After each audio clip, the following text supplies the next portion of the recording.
Friends, ఈరోజు మా అమ్మమ్మ వాళ్ళ ఇంటి నుంచి హైదరాబాద్ వెళ్తున్నా. నాకు అసలు వెళ్ళాలంటే లేదు, కానీ స్కూల్ ఉంది కదా తప్పదు. మా కిట్టీకి కూడా బాయ్ చెప్పి స్టార్ట్ అవుతున్నా. ఇప్పుడు మా జర్నీ స్టార్ట్ అయిపోయింది.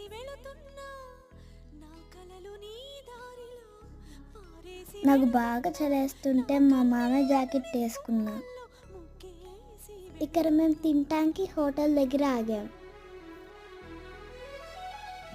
ఇక్కడ చూడండి, మా చెల్లి అయితే ఫిషెస్తో బాగా ఆడుకుంటుంది.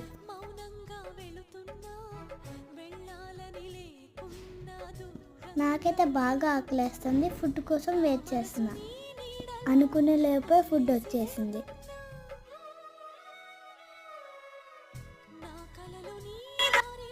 సూపర్ ఉంది.